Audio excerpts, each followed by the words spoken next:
GTA. This franchise is very important to me, or at least it should be, given it's pretty much the only thing my channel is even popular for. But here I am nonetheless. Today I'm going to be ranking every single GTA game that I have played.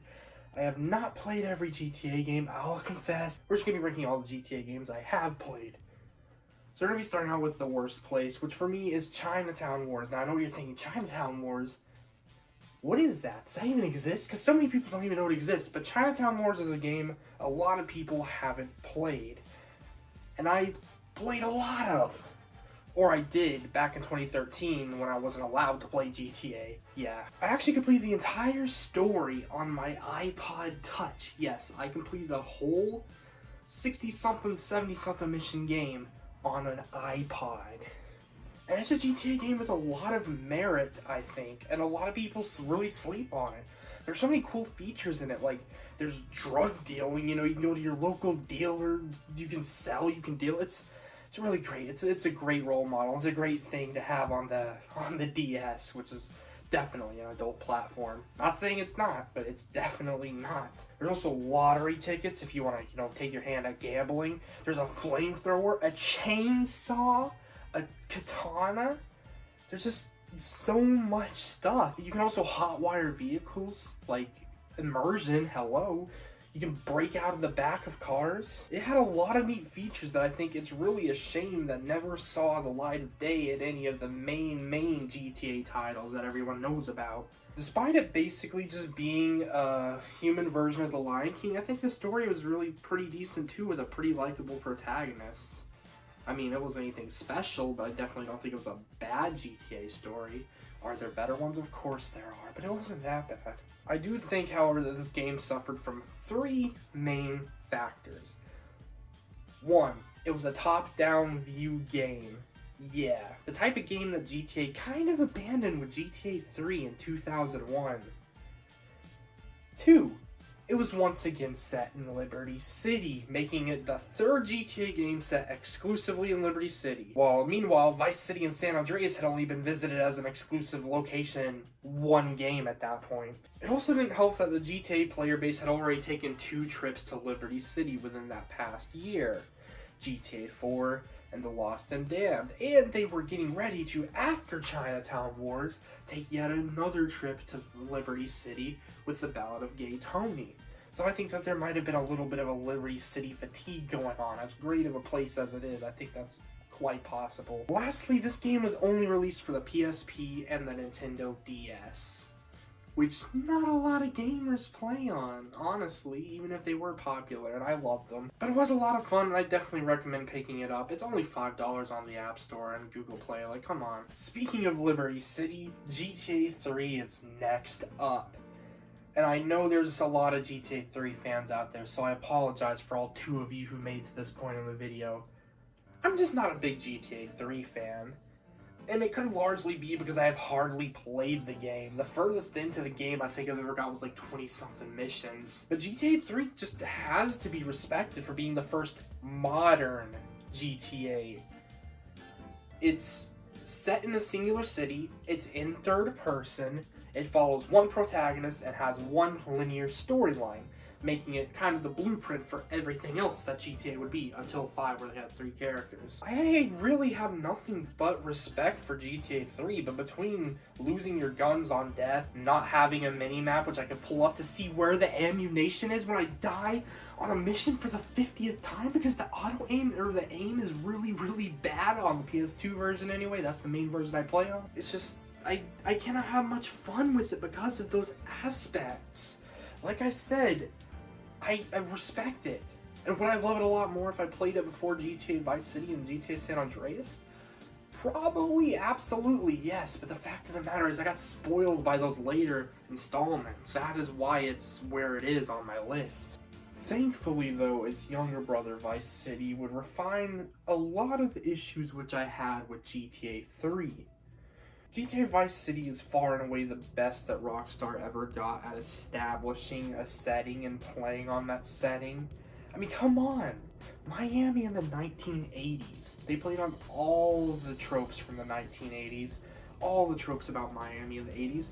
I wouldn't know I wasn't there, but I know the tropes anyway. It also featured a very star-studded cast with Ray Liotta in the lead as Tommy Vercetti, and this guy, I don't know how to pronounce his last name, but I love him in Prison Break, and Burt Reynolds. And that's pretty much it for the people I do know. There are a lot of other people. It was a very celebrity-filled cast. Alongside this, GTA Vice City featured quite possibly the best radio that GTA ever saw. And radio is very, very important in GTA, something I'm going to talk about very soon in another video. A lot of great stations, however, the one that stands out the most to me was V-Rock, hosted by Laszlo. Like, it's literally the best radio station in all of GTA, I'd say. Between that and the Vice City Stories version, absolutely. GTA Vice City was an insane story about someone going from basically being a goon, working for someone higher up, to being the higher up. Basically the same type of story in GTA 5. I mean, nobody really went from being a goon there, but still, the same type of story about going from somewhere low to somewhere high. The reason why it is still so low is because it is unfortunately still one of my least played GTA games. But just like GTA 3, I have a mad amount of respect for it.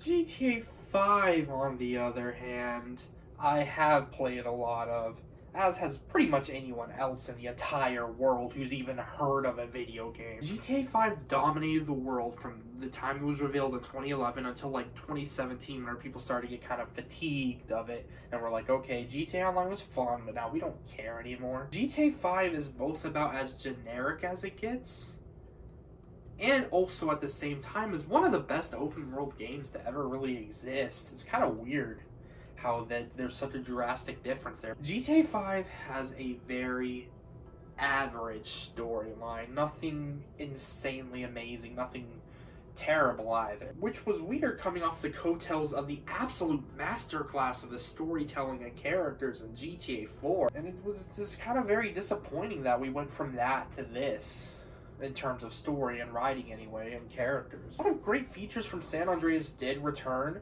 Features such as flight school, deep vehicle customization, haircuts, a shooting range. I'm sure there are plenty more, but there's all sorts of things in the open world that were missing in GTA 4 that were in San Andreas that are now back.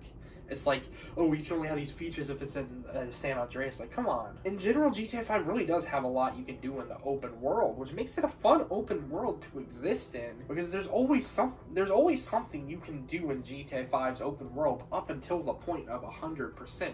There is seriously a lot. I tried 100% this game, and I was like, wow, actually, there's a lot of stuff to do in this game.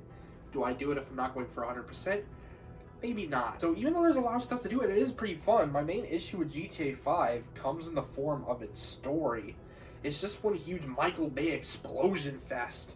You can't go 5 missions without some sort of huge, massive event that would not ever happen to anybody in real life happening to the main characters. It's like, come on, let me breathe. Let me take some time to just do normal things. But no, it's always huge world-ending thing, work for the government, big heist that's practically impossible. It's like, chill out, please. Just let me do normal stuff. The characters themselves aren't really outstanding themselves either. I mean, I think it's kind of weird. It's kind of a bad decision to have 3 main characters. It wouldn't be if the game wasn't so short, but the game is so short. It doesn't give you time to focus on the actual characters. 3 characters, 69 missions. Yes, 69 missions. Haha, good one, Rockstar. It's just not enough time for the 3 characters. We've literally had games with 1 character that was around 90 missions, and it was like, wow, that wasn't too long. Not too short either, but not too long. So why is it so short? It doesn't give enough time for the characters, and personally, I just don't think the characters are that outstanding either.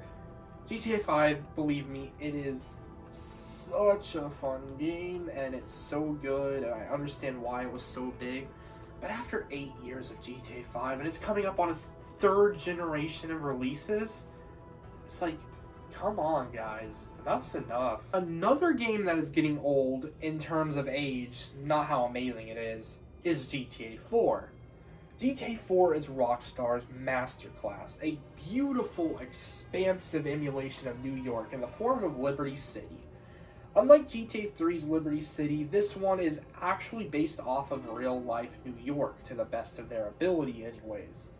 GTA 4 is a beautiful game with beautiful characters that boasts the best performances of any GTA game that Rockstar has ever made in the past and has made since. Not like they made very many since, but still. For one game, Rockstar took a break from a crazy, over-the-top, fun adventure and instead told a tragic story about the truth of the American dream. It's dark. It's political. It's relevant. Somehow these guys not even from America hit the nail on the head so perfectly. GTA 4 is far and away the best GTA in terms of writing and performances, so it used to be my #1 spot based on that alone. The fact of the matter, however, is GTA 4 is kind of an empty open world. Let me explain. Yes, there are collectibles. Yes, there are friends that you can hang out with, and women you can date. Yes, you can do missions for Brucey, but other than that, I feel like other than going on rampages every now and then, there isn't much to really do. Now, don't get me wrong, going on rampages is really fun, and in GTA 4, I'd argue it's one of the best games to do it in. Coming out in between the vast open worlds of San Andreas and what would come after in GTA 5, where there's so many things to do in the open world, it kind of paled in comparison. GTA 4, however, is one of Rockstar's best maps. Another thing GTA 4 did so great was social shit. I don't really know how to describe it, but hanging out with friends, going out on dates, whether it's with story-provided girlfriends or girls you swiped right on, each friend has its benefits. It's not what it sounds like, trust me. Each girlfriend, too. Everybody has their preferred places, style for Nico, car that they like Nico to come in for some strange reason, even though nobody would really be like that in real life. Also, why don't they question how many different cars we come in? Do they just think Nico's like a billionaire? Friends and girlfriends actually give a shit about you. Unlike GTA 5 and unlike real life. The hanging out isn't just scripted events that the player has to initiate that only happens when the player initiates it. They'll actually call you. They seem like they're actually real people. It helps it feel alive. But enough of that. On to the king of GTA games. If I had to choose between living in the time where GTA 5 was the king of gaming and the hot game that you had to own to be cool, or the time where GTA San Andreas was that exact same thing, then move my birth date back a few years. GTA San Andreas is unmatched in almost every way. San Andreas is far and away GTA's best open world. It may not be the biggest of the bunch, but it feels like it. Where GTA 5 is just LA in the desert, GTA San Andreas is almost all of California, or at least the notable places, and parts of Nevada. San Andreas is LA, Las Vegas, San Francisco, the desert. So many notable landmarks exist, such as GTA's Area 51, the casino strip of Las Venturas, the forests, the hoods of Los Santos. I could go on forever. On top of that, the RPG elements of this game were insane. You could literally make CJ bigger than Big Smoke, or buffer than a very buff guy. I don't know. You could level up your stamina, weapon levels, driving levels, biking levels, flight levels, swimming levels, gun levels. I'm pretty sure you could level up anything in that game. You can rob houses in the middle of the night. And its cheats are also the best that GTA cheats ever got, and by far the funnest. Like, come on. GTA San Andreas is unmatched. Not to mention its story of betrayal, learning what is important in life, and going from near the bottom to quite honestly at the top. Not to mention there has been one constant in internet culture for as long as I can remember. GTA San Andreas. From the memes, from the mysteries. My god.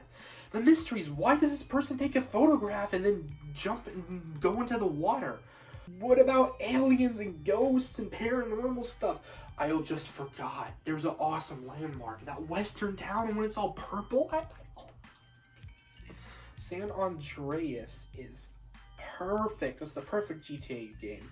Therefore, it is my #1 on this list.